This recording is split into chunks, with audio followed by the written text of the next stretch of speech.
For the first time, since we are talking about global lens, and one thing that really makes our global world, our global economic thrive are successful people.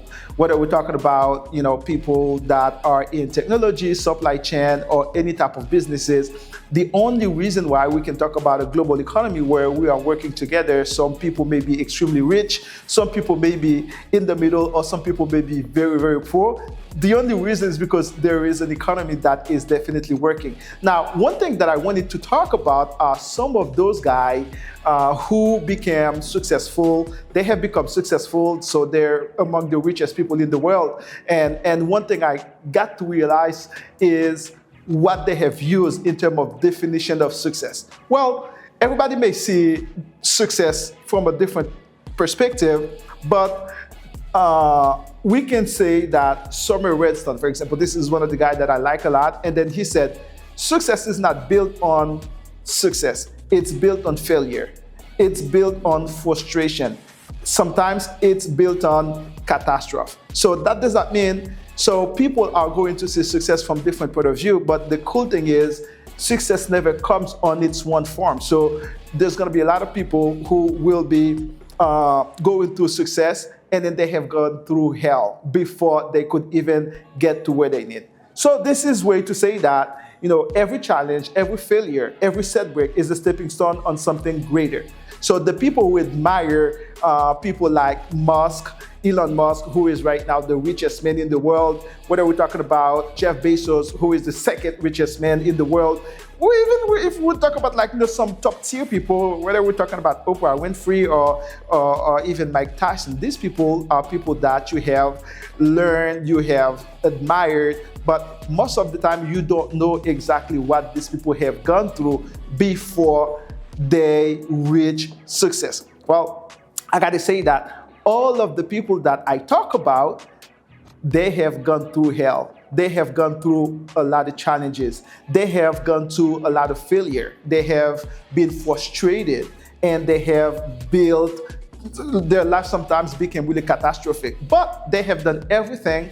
They use those words to become strong and use it as the man of strength to become successful.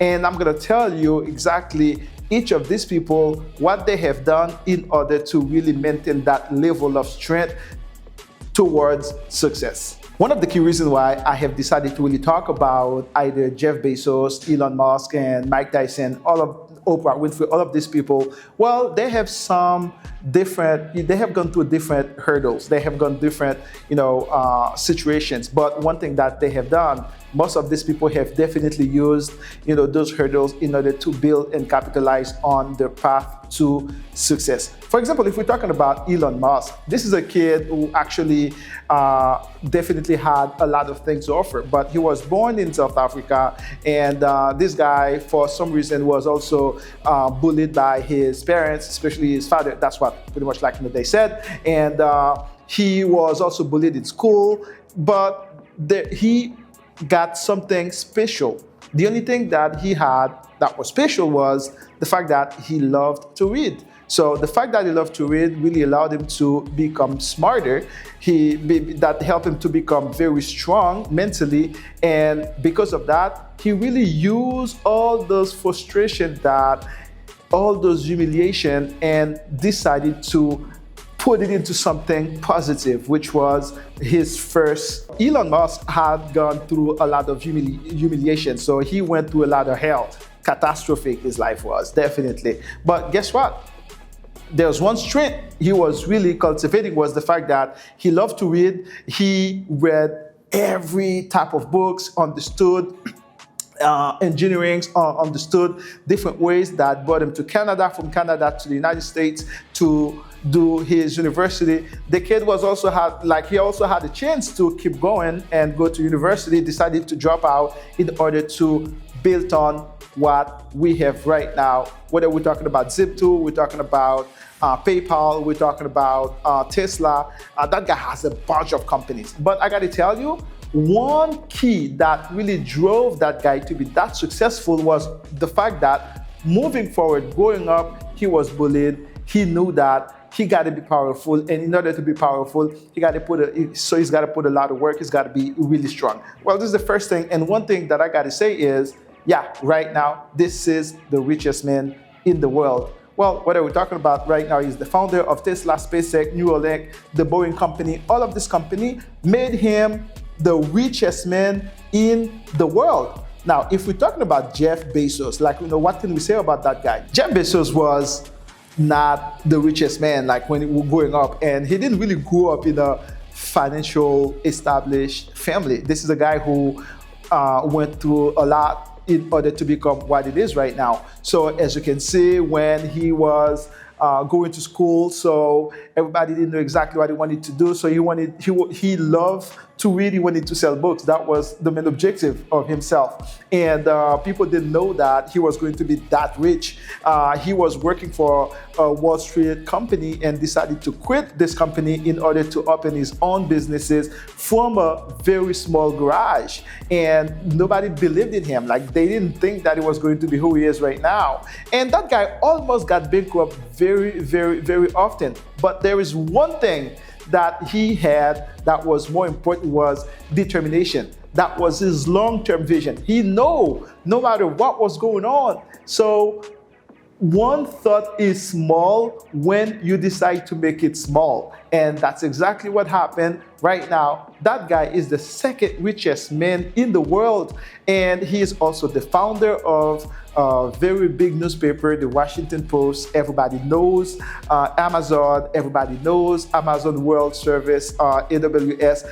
The only reason why that guy was able to be who he is right now was not because he believed in money, but because he believed in people. He believed in what he thinks was right, which was stay focused, don't care about what people say, and keep going. And now, whether we're talking about, Jeff Bezos, those guys, these are people who pretty much use their brain to work to do a bunch of things. But what about Mike Tyson? Well, this is one of the guys that I love a lot, because this guy has gone through a lot of adversity. And until now, people still recognize Mike Tyson as an icon in the boxing world. Why? That guy actually grew up in a very extreme poverty in Brooklyn. So his fathers abandoned him. His mother died when he was 16, and that guy was involved in different crime as a kid. And he was arrested 38 times before he was 13. And guess what? There was one thing that kid had inside: frustration. He was so frustrated. He was so frustrated that he wanted to use it in order to become successful by fighting, like by boxing. And guess what? Of course, although all the struggles, but he was really focused, and everybody knew Mike Tyson as one of the boxing legend wherever he gets. The only reason was not because, people thought that we had to give you a chance, Mike Tyson, but he was so powerful. He wanted to be so successful with his strength that they didn't have a choice to give him what he wanted. So Mike Tyson is definitely, for me, a legend, because people go through a lot of adversity, but the best way to come out of it is when you really realize who you are and pinpoint what you have as your strength. I like to say there is the dualism, there is the universal dualism. Like there are two. There's always the bad and there's the good. What good can you get from the bad? Well, Mike Tyson was definitely considered as a bad guy, but he had a bunch of good stuff, which was his strength, and that he capitalized to become one of the world champions in the world and become an icon right now in the boxing industry. Does that make any sense? So we're talking about only men. What about the lady? One thing that I respect a lot, and first and foremost because she is a black woman, because you know that unfortunately in the whole world, black people tends to be stigmatized differently. Oprah Winfrey is one person that I respect a lot, not for her political situation, because I don't think that, we're talking about politics, but I'm just talking about the person, So everybody who has been looking Oprah knows how she started and where she is right now. So first and foremost, this is a lady who grew up in extreme poverty in Mississippi, and history said that she suffered from sexual abuse as a child. She went away from home at 13, gave birth at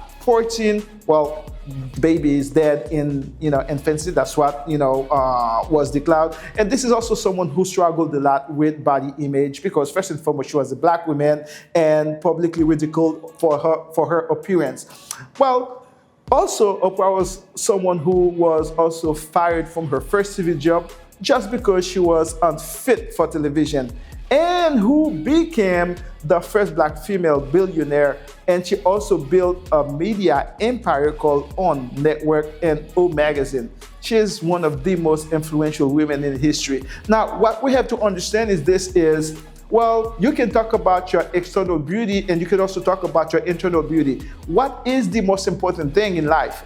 In order to be successful, do you have to really focus on what people say, or do you have to take the time to really focus on what you believe to be right inside of you? Well, Oprah's strength was not her beauty. Her strength was her ability to really defy all gravity of discrimination, everything that people think about her and what she thinks about herself. And she used all of those humiliation, she used all of those frustration in order to be who she is right now. One of the first black female billionaire. Well, there's that guy. One thing I love. So what about Richard Branson? Because we've been talking about a lot of American, but let's talk about an English guy. So Richard Branson, actually very happy that we have a chance to communicate on LinkedIn because we're friends on LinkedIn, and sometimes I have a chance to send him a high five, and that guy would take the time to respond to me and talk. This is an amazing man. But there's one thing I got to say. That guy is really humble as one of the nicest billionaires in the world. Well, just so you know, that guy has built the Virgin Group, which include airlines, music, space, and travel. And he also became a billionaire in adventure. But let's take a look at that guy. This is a guy who struggled a lot with dyslexia, and school was always difficult for him. He dropped out of school when he was 16 with no clear path forward, didn't know exactly where he was going, so nearly lost Virgin Records due to financial struggles and almost went bankrupt multiple times. Now, what really happened with this guy? Of course, one of the key reasons is because first and foremost, he believes in good deed. The second thing is the fact that this is someone who always remembers exactly how he started. When you don't have a clear path and you create your path, definitely there are always ways for you to create new ways. This is one thing that I love. I gotta say that growing up as a kid, my parents used to sing this beautiful song, and until now I use this song in everything that I want to do. What is it? God will create a way where there seems to be no way. He works in a way you cannot see. He will create a way. I don't know if you understand that. I believe that every person who believes in success, everyone who believes that success is not given, but it is created, you have to appreciate this beautiful world. Because at the end of the day, like I always say, success or anything, opportunities is like an atom. So an atom is something that you cannot see, but it's all around you. So this is what, for me, opportunities. And once you understand that you cannot see opportunities, but you can create opportunities, what is going to happen? You're going to set your mind to the right target in order to create that opportunities. So yeah, definitely. So it is the situation where whether you would want to do whatever you want to do, you have to also understand all of those people that became successful in life, whether we're talking about Elon Musk, Jeff Bezos, all of those multi-billionaires, if there was one thing that they have always wanted to were a lot of humiliation, they have won a lot of frustration, they've gone through a lot of hurdles, hells. But one thing that they have done every time they face the situation, they can really make a call, take a step back and try to see exactly what are the main strengths. And they capitalize on their strength and then keep it going, keep it forward. And also the good thing is, if you want to be successful, no matter what, you cannot be successful by yourself. This is why you have to also use your strength in a good way, knowing how to use it through communication, know how to use it through your action. So use some different ways to pretty much like help yourself to help others. As long as you can find some way to do that, becoming a disciple of help, definitely success will come to you. Yeah, this is it. For the first time, we have not spoken about any global situation today. We have not talked about businesses. We have not talked about finance. We have not talked about anything, but we have decided to talk about one key, which is success. Why did we have decided to talk about success today? It's pretty simple. If you want to talk economy is built on success. It's built on successful people. If you want to talk about geopolitics, so they will only talk about two people. They'll talk about people with money, and they're going to talk about people that are poor. So anyway, this is a way to set the table, the table straight, to say that no matter what is going to happen, success is always going to be a common denominator, and this is why we have decided. So on this, thank you for watching. Definitely, we have so many beautiful other subjects to come. Go and subscribe to our channel. Reach out, comment. There is no bad press. Tell me exactly what it is, and then we'll take it from here and see you next time.